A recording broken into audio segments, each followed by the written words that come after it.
राधे कृष्णा राधे कृष्णा युगल नाम श्रुत सार है राधे कृष्णा राधे कृष्णा राधा रटन कुंज विहारी राधा रटन कुंज विहारी राधा रटन कुंज विहारी राधा रटन कुंज विहारी राधा नाम बने पुजारी राधा नाम बने पुजारी राधा नाम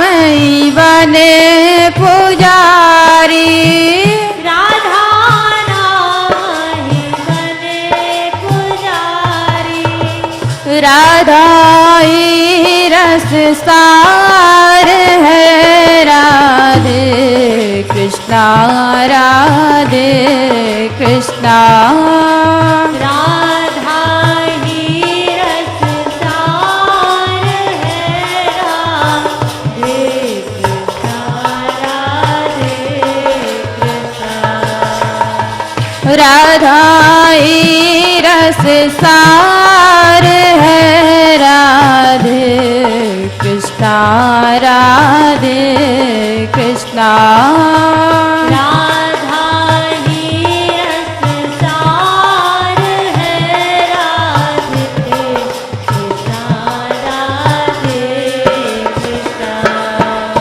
युगल नाम सुत सार है राधे कृष्णा राधे कृष्णा युगल नाम कृत सार है राधे कृष्णा राधे कृष्णा कृष्ण नाम रट राधा रानी कृष्ण नाम रट राधा रानी कृष्ण नाम रट राधा रानी कृष्ण नाम रट राधा रानी कृष्ण नाम में अति रति मानी कृष्ण नाम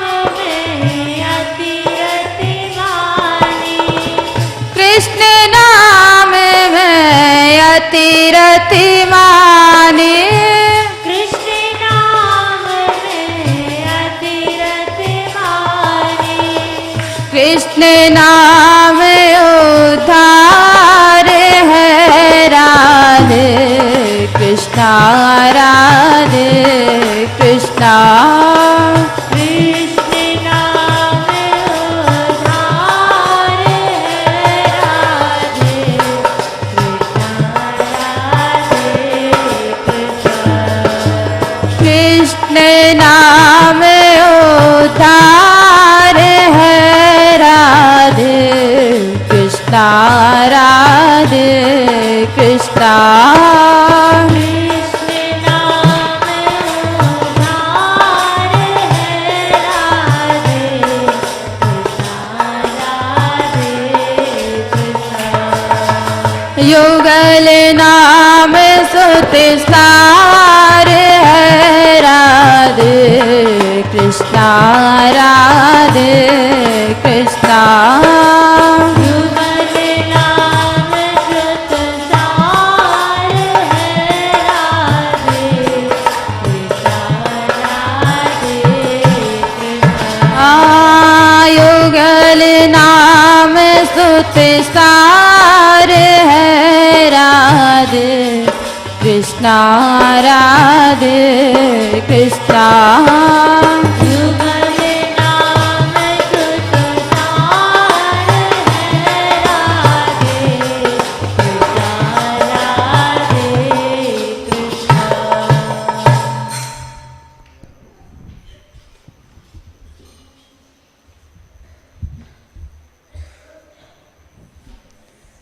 तो चरित्र चल रहा था अजामिल का। कल हुआ था संग पे बताया था कि संग गलत किया अजामिल ने, इससे इनका पतन हुआ। तो इसलिए संग अच्छा करना चाहिए। तो संग पर और कारण भी बताया कि किस किस कारण से इनका पतन हुआ था। तो सबसे पहला कारण तो इन्होंने गलत दृश्य देखा था।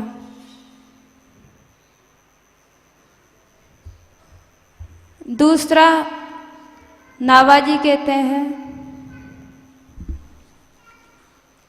कि माया पर किसी को भी विश्वास नहीं करना चाहिए, अहंकार नहीं करना चाहिए। जो अहंकार करता है उसको माया पटक देती है। माया बड़ी बलवती है। इतने बड़े अच्छे साधक, सब गुणों से संपन्न अजामिल को पटक दिया, और ऐसा पटका कि जिस समय से अजामिल ने उस वेश्या को देखा, उस समय से अजामिल का ऐसा लगा कि सब कुछ छिन गया। जैसे कोई डाकू किसी का सब धन छीन लेता है तो उसके पास कुछ नहीं रह जाता है, वो खाली हाथ हो जाता है। इसी तरह माया रूपी वेश्या ने भी इनका सब कुछ छीन लिया। जितने इनमें गुण थे सब गुण चले गए।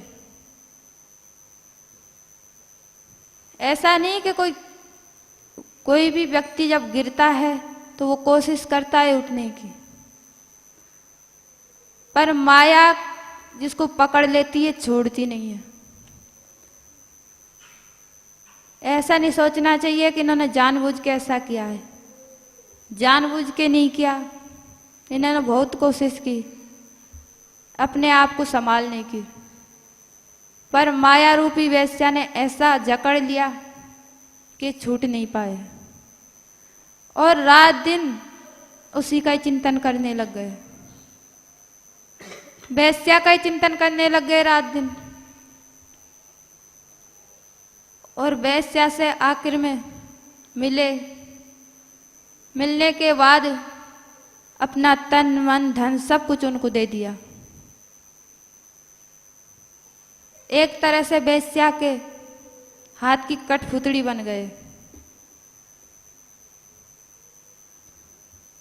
तो जब सब कुछ दे दिया तो क्या रहा? इतना अच्छा घर था, इतना अच्छा इनका परिवार था, अच्छी पत्नी थी, ब्राह्मण कुल के थे, और सब कुछ छोड़ दिए। माता पिता के बड़े भक्त थे, माँ बाप को छोड़ दिया, अपनी पत्नी को छोड़ दिया, और अपना सारा परिवार को छोड़ दिया उस वेश्या के पीछे। और जितना भी धन दौलत था वो सब कुछ वेश्या को दे दिया।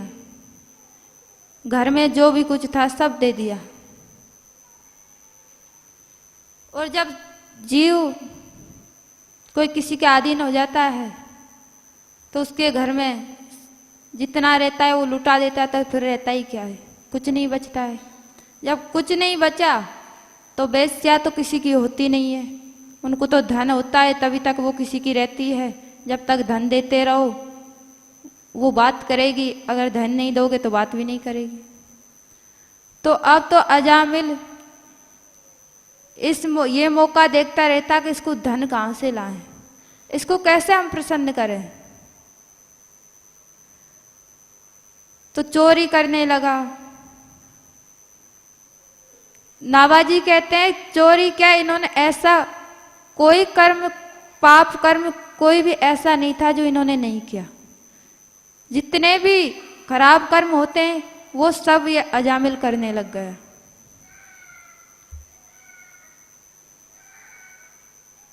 तो ऐसा क्यों हुआ?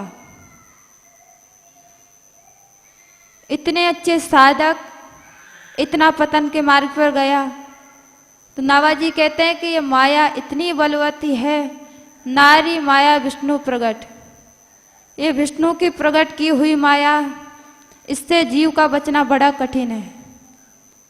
इससे बड़े बड़े ऋषि मुनि नहीं बच पाते हैं। कितना भी कोई यत्न कर लो, पर इस माया से बचना बड़ा कठिन है। माया जिसको जकड़ लेती है उसको छोड़ती नहीं है, बहुत बलवती है। इसलिए व्यास जी ने कहा है कि इस माया से बचना चाहिए और जीव को सदा सावधान रहना चाहिए।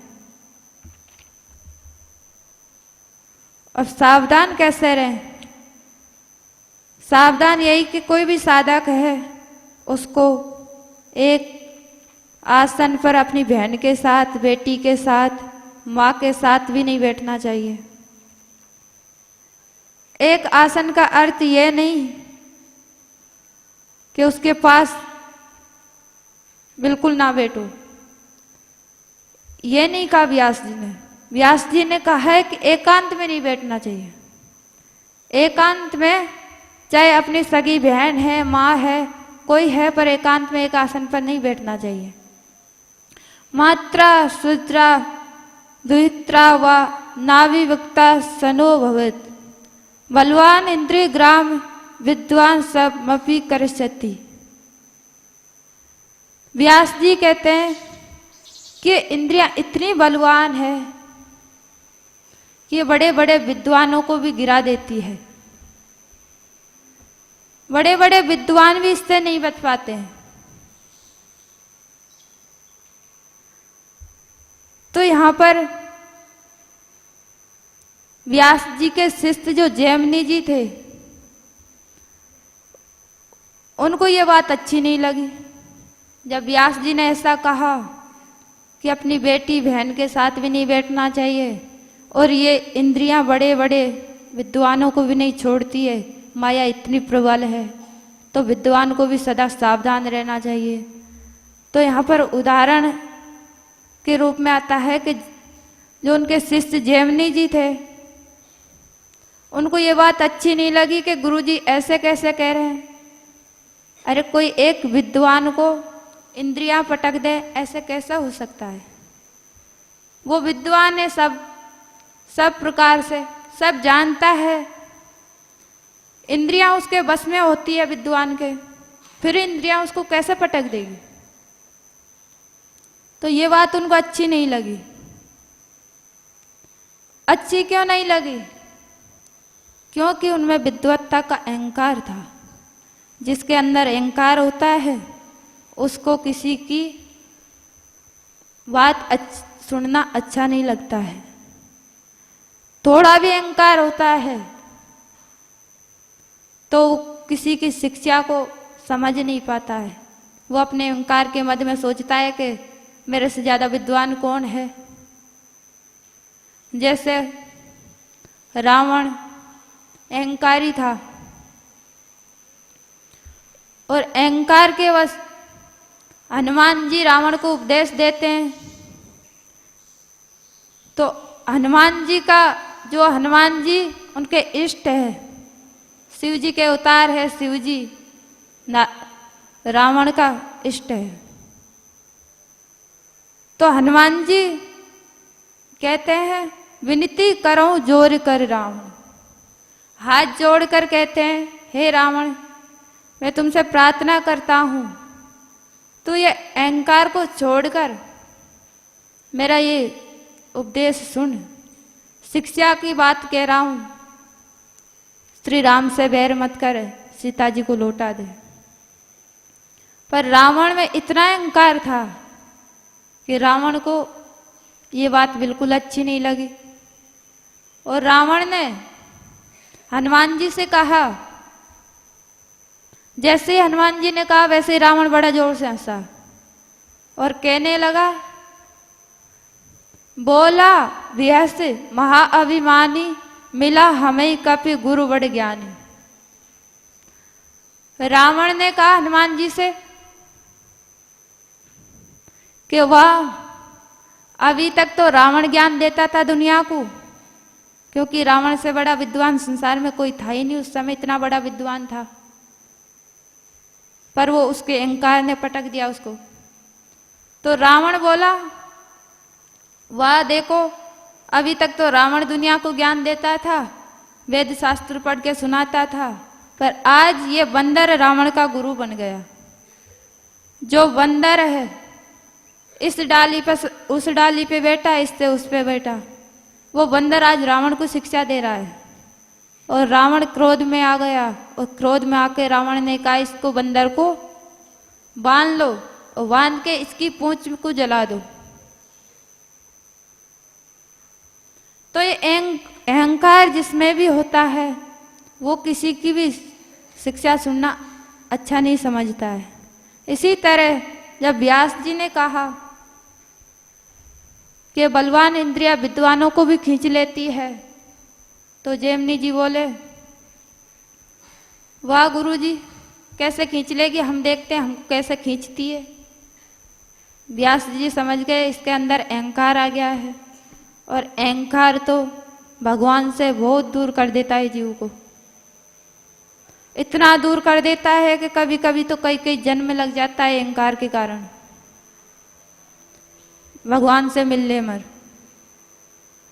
तो जैसे अहंकार आया, व्यास जी समझ गए कि अब इसका सारा साधन नष्ट हो जाएगा, इसको कैसे भी करके ठीक से इस मार्ग पे लाएं, इसका अहंकार चूर करें। तो व्यास जी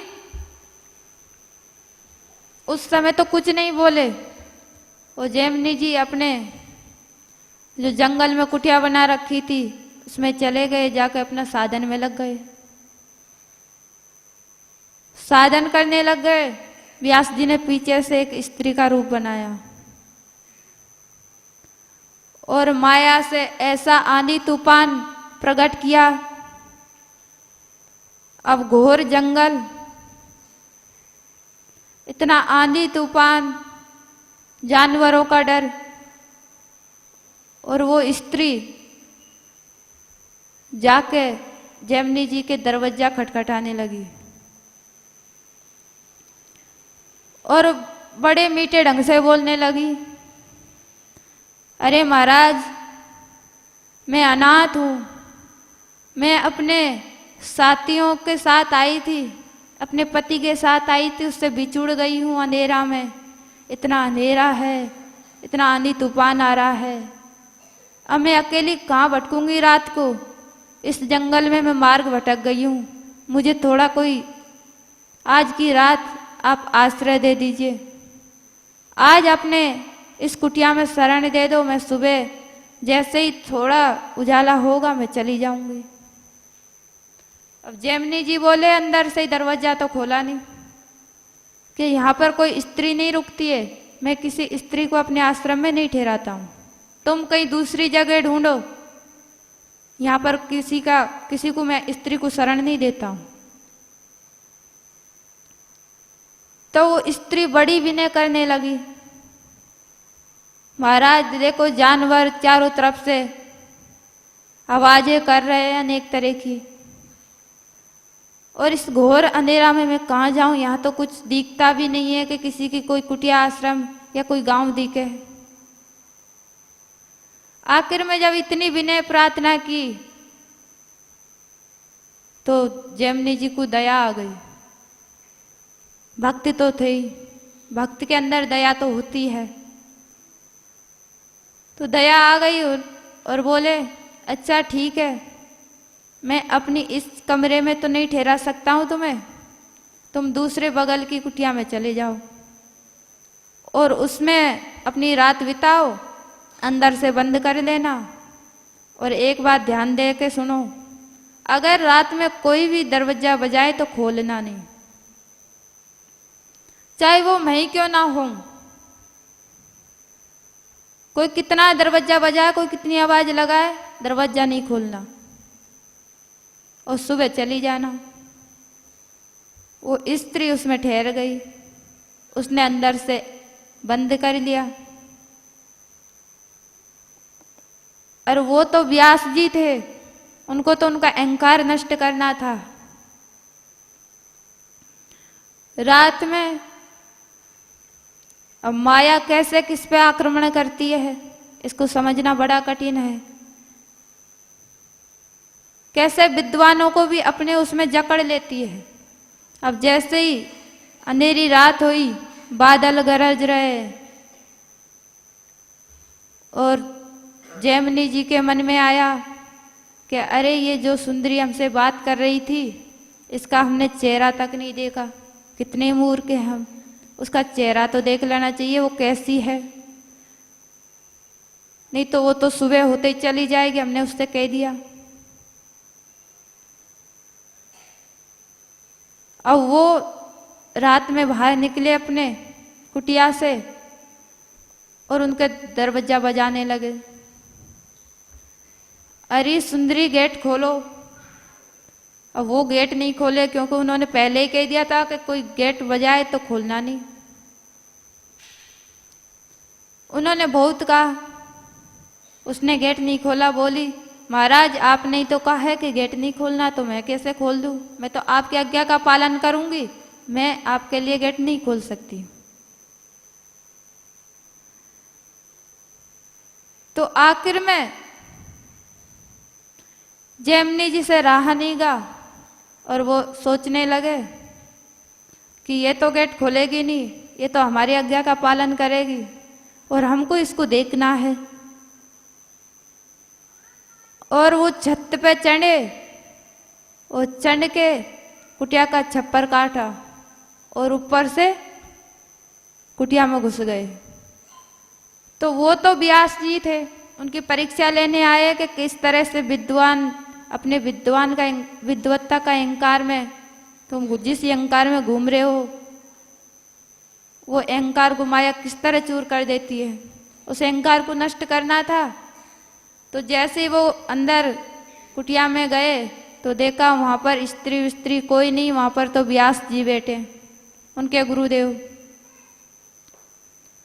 अब वो समझ गए कि ये जो हमने उस दिन कहा था वो सत्य हुआ, जो गुरुदेव ने कहा हमसे कि इंद्रियां बड़ी बलवान होती है और ये बड़े बड़े विद्वानों को भी खींच लेती है, नहीं छोड़ती है। तो ये तो गुरुदेव ने हमारी परीक्षा लिए।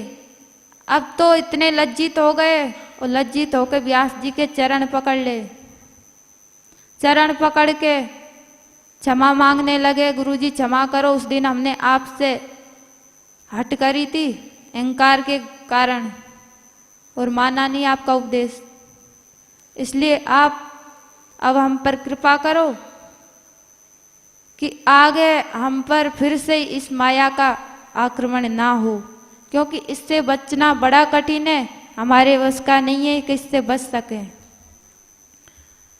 तो व्यास जी बोले कि ठीक है, अब तुम्हारा माया कुछ नहीं करेगी।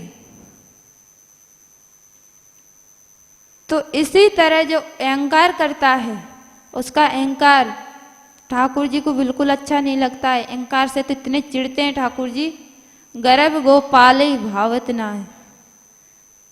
थोड़ा भी किसी का अंदर गर्व आता है और उसको उसी समय नष्ट कर देते हैं। जैसे दूसरा उदाहरण नारद जी का, कि नारद जी के अंदर अहंकार आया।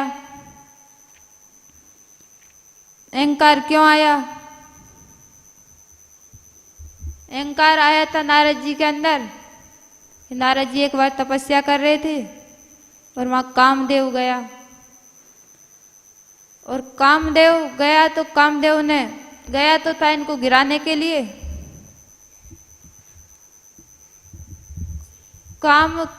काम कला कछु मुनि नहीं व्यापी, निज भय डरऊं मनोहर पापी। काम ने जाके इनको गिराने के लिए अनेक तरह की चेष्टाएं की है कि किसी तरह इनको गिराएं। उनकी तपस्या नष्ट करनी थी, कामदेव को तो इंद्र ने भेजा था।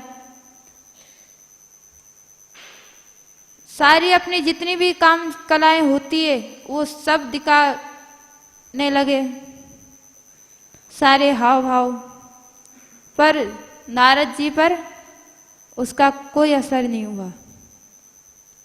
और काम को तो जीता जी जीता, नारद जी ने क्रोध को भी जीत लिया।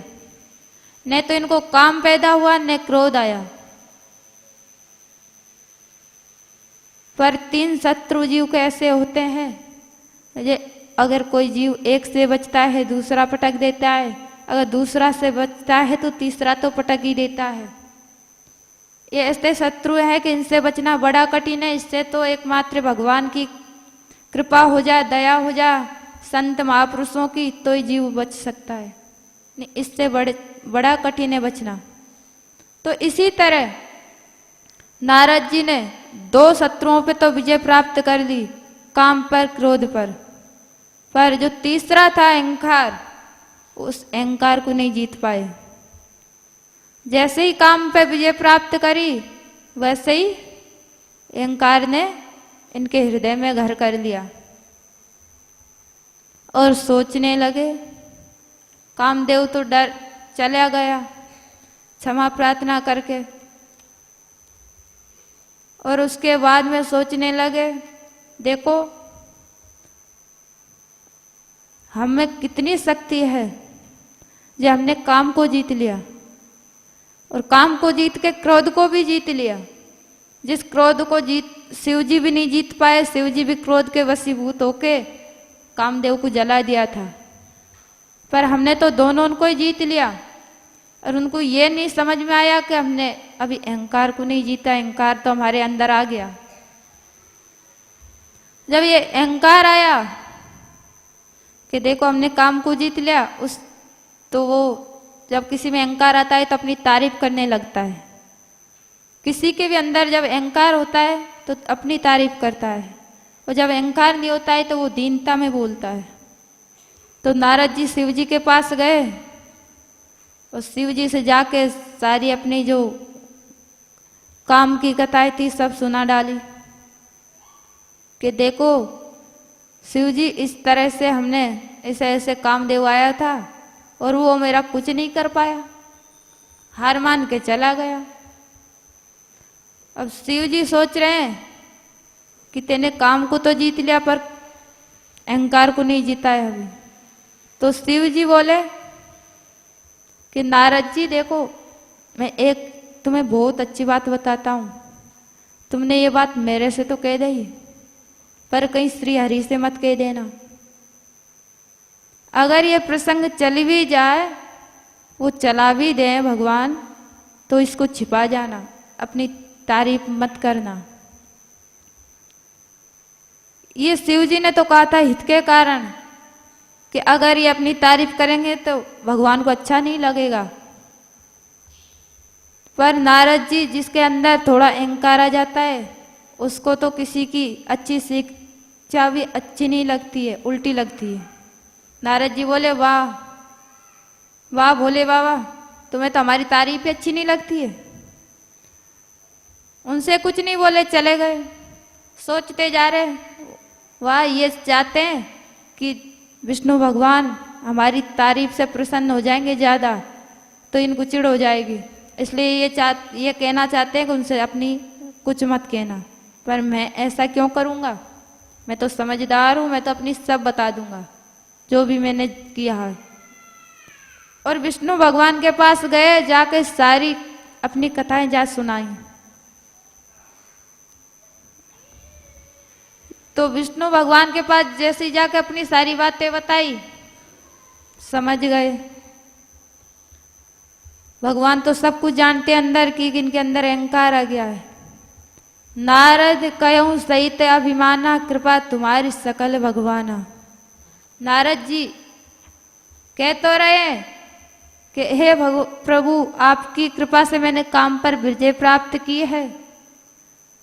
पर भगवान तो समझ रहे हैं कि बाहर से तो कह रहे हैं कि आपकी कृपा से हमने काम पर विजय प्राप्त की है, पर अंदर से तो इनके अंदर अहंकार है। ये इनके अंदर यह है कि मैंने देखो अपनी तपस्या के बल से काम को भी जीत लिया। और अहंकार भगवान को बिल्कुल भी अच्छा नहीं लगता है। तो जैसे ही अपनी प्रशंसा करने लगे नारद जी,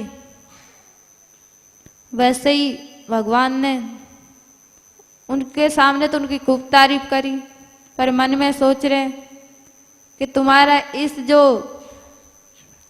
बीमारी का इलाज मेरे पास है, इसका इलाज अवश्य करूँगा। जैसे किसी बच्चे के फोड़ा हो जाता है और माँ उसका ऑपरेशन की सोचती है, इसी तरह भगवान जब भक्त के अंदर थोड़ा भी अहंकार आ जाता है तो उसका इलाज के लिए सोचने लग जाते हैं कि इसका इलाज क्या है, अब इसका इलाज की दवाई क्या है, इस रोग की दवाई क्या है, उस दवाई को करो जल्दी से, नहीं तो ये बढ़ जाएगा। जैसे वृक्ष का बीज पहले तो छोटा सा बीज होता है, अगर वो किसी मिट्टी में जाके गिरता है तो वो पौधा बन जाता है। अगर उसको उसी समय उखाड़ दिया तो वो नष्ट हो जाएगा। अगर वो बढ़ने लग गया तो वो जब जड़ पकड़ लेता है, अच्छा बड़ा वृक्ष बन जाता है, तो फिर उसको नष्ट करना कठिन हो जाता है। इसी तरह भगवान कहते हैं कि जब मेरे भक्ति के अंदर अहंकार आता है तो उसको उसी समय में नष्ट कर देता हूँ, जड़ से नष्ट कर देता हूँ। तो भगवान समझ गए कि इस नारद जी का इलाज करना है हमें। अब नारद जी तो अपनी तारीफ करके वहां से चल दिए दंडोत करके प्रभु को, और भगवान ने एक सुंदर सा अपनी माया से नगर बनाया। इतना सुंदर नगर बनाया कि जान ऐसा लगता था कि जैसे बैकुंठ धाम है। और उस नगर में सुंदर सुंदर रहने वाले स्त्री पुरुष, सुंदर सुंदर कन्याएं, सुंदर सुंदर सब कुछ, उनके द्वारपाल सब इतने सुंदर सुंदर, ऐसा लगता है कि जैसे बैकुंठवासी है। अब नारद जी जब निकल के जा रहे थे रास्ते से तो देखा नारद जी ने इतना सुंदर नगर। नारद जी सोचने लगे, अरे कुछ दिन पहले तो यहाँ जंगल था और आज इतना सुंदर नगर कैसे। उस नगर में घुसे तो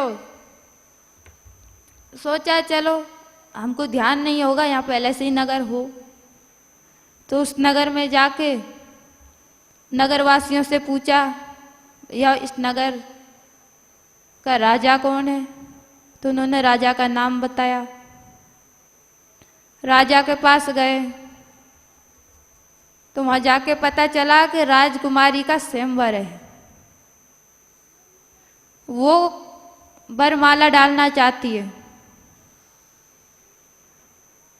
तो जैसे ही नारद जी ने सुना तो नारद जी ने सब पूछा कि ऐसे ऐसे, राजा सब राजकुमार आए हुए सब इकट्ठे, और बड़ी सुंदर राजकुमारी है। तो उनके पिताजी तो सोच रहे हैं कि चलो नारद जी को इनका हाथ दिखाया जाए राजकुमारी का, कि इसके भाग्य में क्या लिखा है, कैसा सुख शांति है, क्या है आगे चल के इसको कैसा वर मिलेगा। नारद जी तो सब कुछ जानते हैं। तो उस राजकुमारी को बुलवाया राजा ने अपनी कन्या को, और सब बताया कि ऐसे ऐसे इसका स्वयंवर है महाराज। और वो राजकुमारी जो थी विश्व मोहिनी उसका नाम था, वो इतनी सुंदर थी कि उसका नाम ही बताता है कि वो सारे विश्व को मोहित करने वाली थी। तो कहते हैं कि इतनी सुंदर थी कि लक्ष्मी जी भी फीकी हो जाओ जिसके सामने। नारद जी ने देखा, नारद जी तो उसको देखते ही रह गए। और जब उसका परिचय दिया कि ऐसे ऐसे ये वरमाला डालना चाहती है, तो नारद जी सोचने लगे कि इसका पति कैसा होगा। इसका हाथ देखे, नारद जी ने उसका हाथ देखा, तो जैसे हाथ देखा तो हाथ देखने के बाद उनको मालूम हुआ कि इसका पति जो भी बनेगा वो सारे संसार का ईश्वर होगा। उसके अनेक दास दासियां होंगे, अनेक सेवक होंगे, खूब धन संपदा होगी, बहुत सुंदर होगा, सारे गुणों से संपन्न होगा। वो भगवान विष्णु के समान ही होगा जो भी इसका पति होगा। अब वो तो भगवान की माया थी, भगवान को किसी भी तरह इनका अहंकार नष्ट करना था। तो जैसे ही नारद जी ने हाथ देखा, नारद जी सोचने लगे ऐसा ना हो कि इसको हम अपनी पत्नी बना लें। तो जैसे ही नारद जी ने ऐसा सोचा, सोच के किसी को बताया नहीं और वहां से उठ के चल दिया कि अब आगे देखते हैं किस तरह से इसको अपने उसमें लाते हैं। ये ऐसे तो हमको वरण करेगी नहीं, साधु वेश में तो ये सुंदर है तो इसको अपने जैसा ही राजकुमार चाहिए। अब ये हमको चाहिए पर कैसे इसको प्राप्त करें, चलो भगवान विष्णु का रूप मांग लेते हैं। अब चल दिए और उस राजकुमारी का चिंतन करते हुए जा रहे नारद जी। इतना गहरा चिंतन कि वो अपना सब कुछ साधन भूल गए। क्या जप तप सब भूल गए। जप तप कछु न होए कराला, कई विधि मिले कौन ये वाला। नारद जी कहते हैं सोचते जा रहे अब तो किसी भी तरह से ये राजकुमारी मुझे मिल जाए। अब भजन करने से तो कोई काम बनेगा नहीं, भजन करने से तो ये हमको प्राप्त मिलेगी नहीं। अब तो चलो भगवान विष्णु के पास, वैसे भी हमारे प्रभु है, वो हमसे किसी बात की कुछ मना करते नहीं, उनसे उनका रूप मांग लेते। नारद जी चल दिए वहां से, भगवान विष्णु के पास पहुंचे, बड़ा स्वागत सत्कार किया, प्रणाम किया, आइए मुनिवर।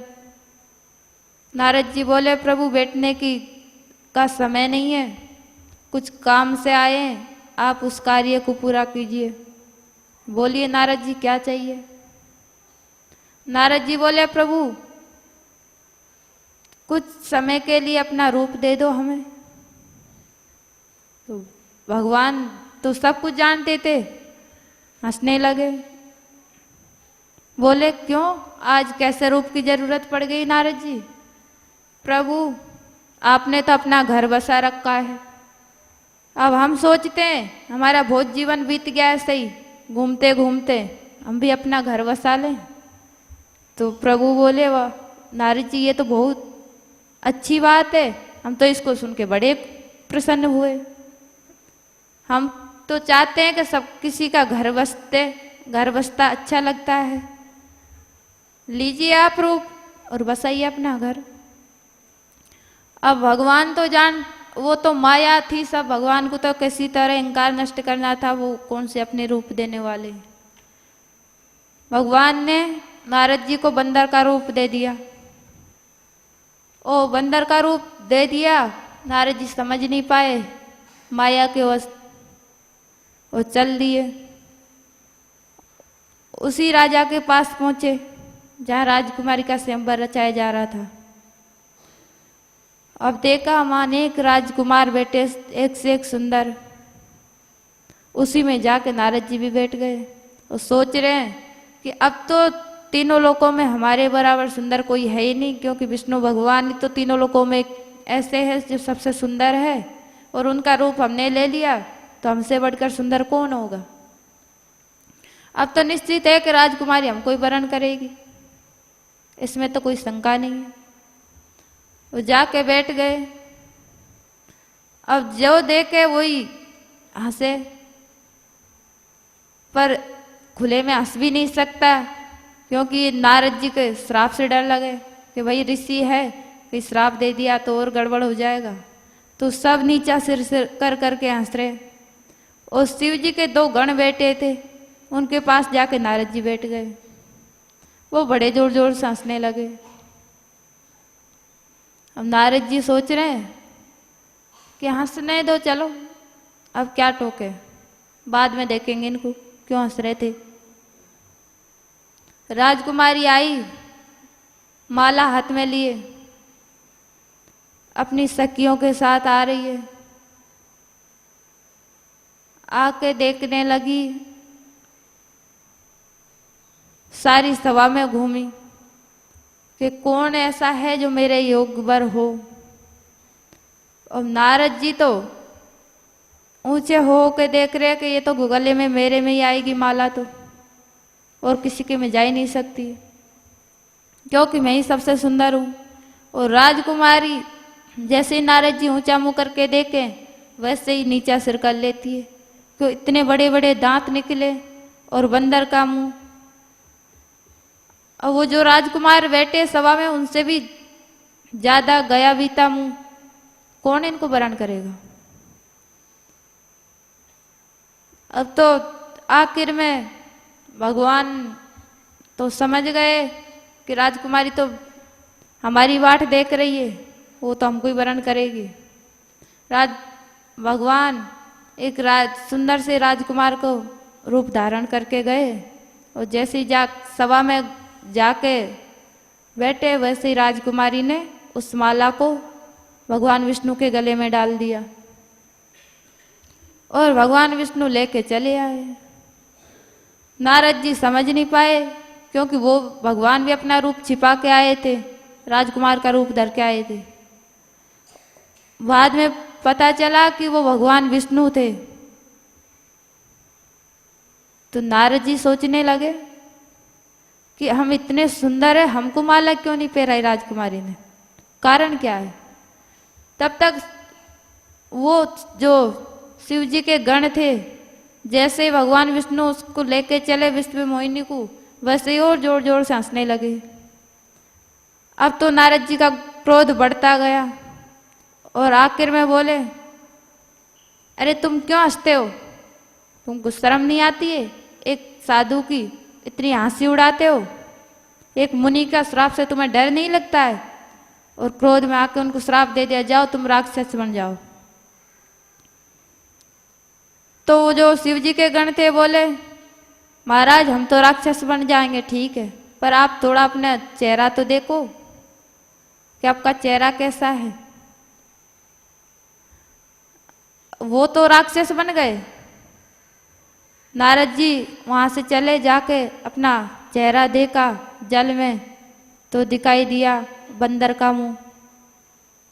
तो सोचने लगे कि शायद हमें कोई गलत तो नहीं दिख रहा, और अच्छे से दर्पण लेके देखा तो वो सच में बंदर का रूप था। अब तो नारद जी को बड़ा क्रोध आया कि वाह विष्णु, बड़े कपटी हो, तुम्हारी बराबर कपट तो कोई नहीं जानता है, इतने छली इतने कपटी हो। अब तो क्रोध में अपने आप की सुध बुध भूल गए, और विष्णु भगवान के पास जाके सब कुछ उल्टा सीधा बोला, और आखिर में श्राप दे दिया कि तुमने इतना मेरे साथ अन्याय किया है, इतना छल कपट किया है, जिस स्त्री को तुमने मेरे से छीना है उस स्त्री को वियोग में तुम भी तड़पोगे एक दिन। भगवान को तो अहंकार नष्ट करना था, भगवान ने अपनी माया खींच ली, और आखिर में नारद जी को इतना पश्चाताप हुआ कि वो चरण पकड़ के ठाकुर जी का रोने लगे, प्रभु आपने ये क्या किया। भगवान बोले, नारद जी मैं जो भी कुछ करता हूं अच्छा करता हूं, तुम इतने अहंकार में अंधे हो गए थे, तो उस अहंकार को नष्ट करना था, इसलिए मैंने ऐसा किया। तो यहां जो माया का प्रसंग आता है कि माया ने किसी को नहीं छोड़ा, तो ये भक्तों ने भी कहा है, नावाजी ने नहीं कहा, भक्तों ने भी कहा है कि ये माया बड़ी प्रबल है, इससे कोई विद्वान हो चाहे कोई हो, कोई इससे जीत नहीं पाता है, इसको पार करना बड़ा कठिन है। ये कबीरदास जी ने कहा है कि इस माया को पार कैसे जीव करता है, ये तो बड़े बड़े ऋषि मुनियों को भी नहीं छोड़ती है, उनको भी अपने माया जाल में माया फंसा लेती है। इसको जिसने नहीं पहचाना उसने समझ लो कुछ भी नहीं किया। तो कबीरदास जी कहते, माया मा ठगनी हम जानी माया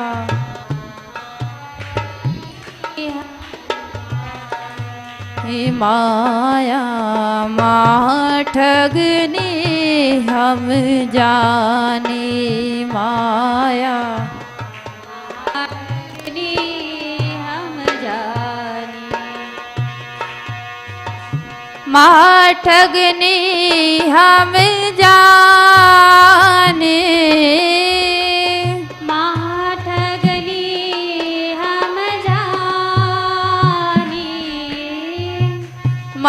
महाठगनी हम जाने महाठगनी हम जाने माया महाठगनी हम जाने माया महाठगनी हम जाने माया ठगनी हम जाने माया महाठगनी हम जाने त्रिपुर फांस लिए कर डोलत त्रिपुर फांस लिए कर डोलत त्रिपुर फांस लिए कर डोलत त्रिपुर फांस लिए कर डोलत बोलत मधुरी वाणी बोलत मधुरी वाणी बोलत मधुरी वाणी बोलत मधुरी वाणी माया माठगनी हम जाने माया माठगनी हम जाने माया माठगनी हम जाने माया माठगनी हम जाने केशव के कमला है बेटी केशव के कमला है बेटी केशव के कमला है बेटी केशव के कमला है बेटी शिव के भवन भवानी शिव के भवन भवानी शिव के भवन भवानी शिव के भवन भवानी माया माठगनी हम जाने माया माठगनी हम जाने माया माठगनी हम जाने माया माठगनी हम जाने माठगनी हम जाने माठगनी हम जाने माया माठगनी हम जाने माया माठगनी हम जाने जोगी के जोगिन है बेटी जोगी के जोगन है बेटी राजा के भाई रानी राजा के घर रानी राजा के घर रानी राजा के घर रानी माया माँ ठगनी हम जाने, माया माँ ठगनी हम जाने, माया माँ ठगनी हम जाने, माया माँ ठगनी हम जाने। मंदिर में मूरत है बेटी, मंदिर में मूरत है बैठी, तीरथ में भई पानी, तीरथ में भई पानी, तीरथ में भई पानी, तीरथ में भई पानी, माया माँ ठगनी हम जाने, माया माँ ठगनी हम जाने, माया माँ ठगनी हम जाने, माया माँ ठगनी हम जाने। काऊ के हीरा है बेटी, काहू के हीरा है बैठी, काऊ के हीरा है बेटी, काहू के हीरा है बैठी, काऊ के कोड़ी खाने, काहू के कोड़ी कानी, काऊ के कोड़ी कानी, काहू के कोड़ी कानी, माया माँ ठगनी हम जाने, माया माँ ठगनी हम जाने, माँ ठगनी हम जाने, माँ ठगनी हम जाने, माँ ठगनी हम जाने, माँ ठगनी हम जाने, माया माँ ठगनी हम जाने, माया माँ ठगनी हम जाने। कहत कबीर सुनो भाई साधो, कहते कबीर सुनो भाई साधो, कहत कबीर सुनो भाई साधो, कहते कबीर सुनो भाई साधो, ये सब अखत कहानी, ये सब अखत कहानी, ये सब अखत कहानी, ये सब अखत कहानी,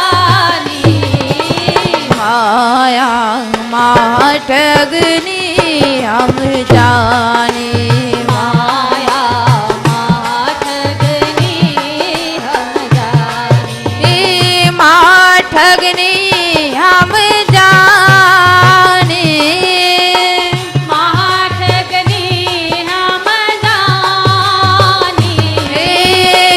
माँ ठगनी हम जाने, माँ ठगनी हम जाने, माया माँ ठगनी हम जाने, माया माँ ठगनी हम जाने, माया माँ ठगनी हम जाने, माया माँ ठगनी हम जाने।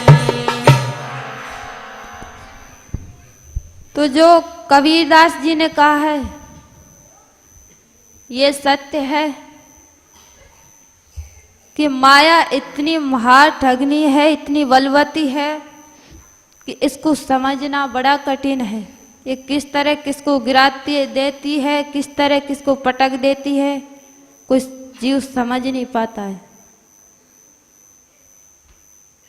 इसने जैमिनी जी जो इतने बड़े ऋषि थे उनको पटक दिया। नारद जी को जो कामदेव नहीं गिरा पाया, उस नारद जी को इस माया ने पटक दिया। तो ये सब माया के बड़े बड़े खेल है। कब किस खेल को रच दे कोई समझ नहीं पाता है। और इसका अभी विस्तार कल होगा। जय श्री राधे।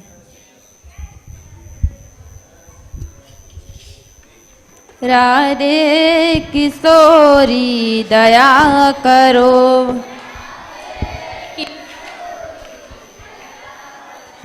श्यामा लाडली दया करो,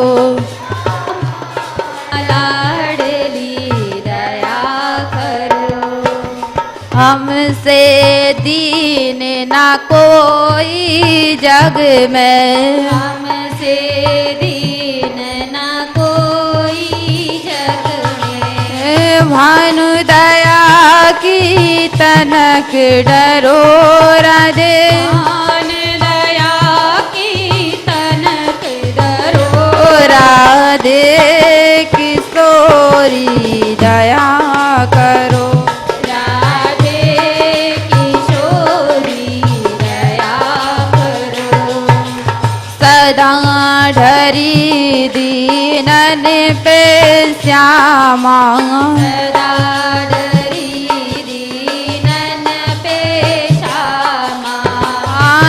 विश्वास जो मन ही करो राधे, विश्वास जो मन ही करो राधे किशोरी दया करो, राधे किशोरी दया करो। श्यामा लाडली दया करो,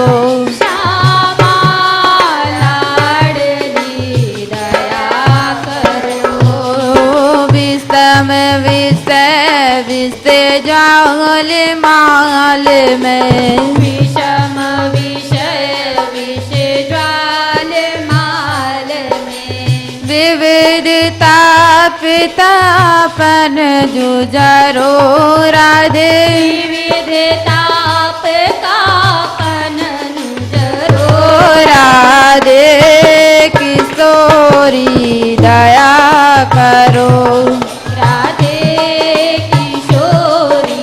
दया करो।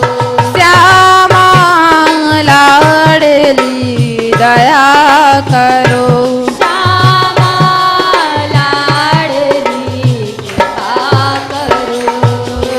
दीनन हित अवतरी जगत में, दीनन हित अवतरी जगत में। दिल पालनी विचरो राधे,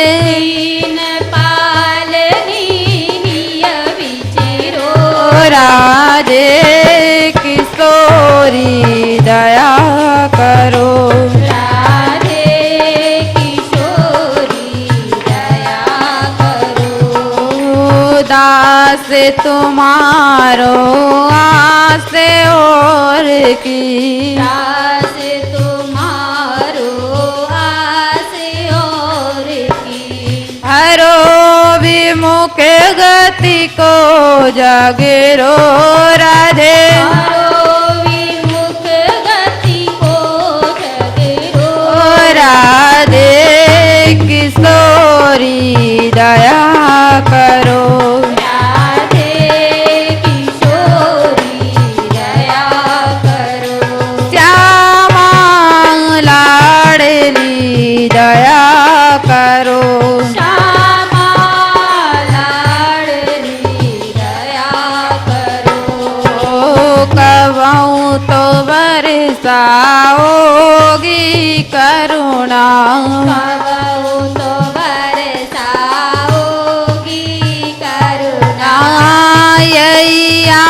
ले द्वार पड़ी राधे आस लिए द्वार पड़ी राधे किशोरी दया करो राधे किशोरी दया करो श्यामा लाडली